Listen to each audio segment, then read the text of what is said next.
We're going to send it out to Alexandria Hoff live at the White House. Alex, good morning to you. Good morning to you, Bill. Yeah, this briefing that we had just seen, this was the Pentagon's moment to tell the story of this mission, explain what the weapons used are capable of, and in doing so, counter reports that had drawn into question the effectiveness of this mission. General Caine explained a little bit more about how all of this went down and the intricacies of Operation Midnight Hammer. Listen.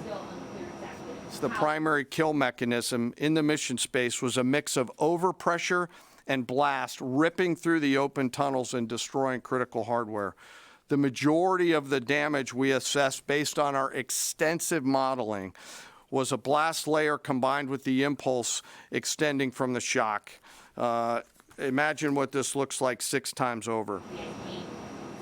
So he says everything worked as planned. All of these weapons performed as they were expected to on an operation that really was 15 years in the making, because as General Caine explained, there had been somebody, 2 individuals actually in the intelligence community watching Fordo specifically as a site suspected of nuclear enrichment this entire time and looking what kind of weapon would be needed to destroy this. It was explained to us that, and to all press that were there, that an attack on a mountainside covered nuclear site really would require the kind of weaponry that would first blast open the cap that they have. That is what happened. The rest went down into the ground, 1,000 feet per second, I believe the general said, exploding in that mission space where really the hub of Iran's nuclear capabilities. Weapon number 6 then was their cover just in case one of those jets or weapons did not work.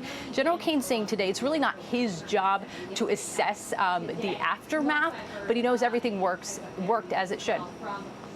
The joint force does not do BDA.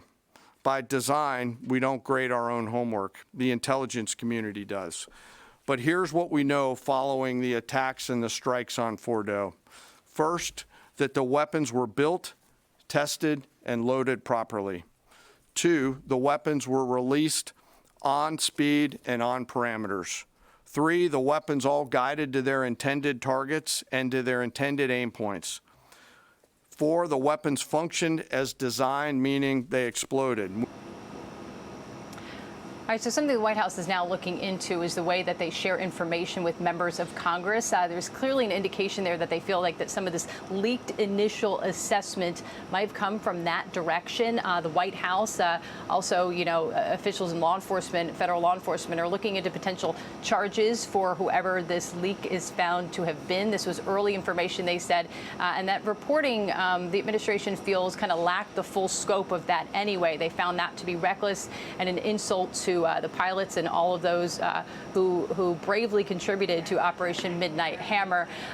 Jennifer Griffin did ask an important question during this briefing today. She asked about certain imagery that was captured that showed Iranian trucks, I think she said, that had been seen on site one day, gone the next. That kind of contributes to this idea that Iran might have been moving their enriched uranium in the days prior to this attack. Secretary Hegseth, when asked about that, said that they are still looking at understanding where all the pieces were at what time. Guys.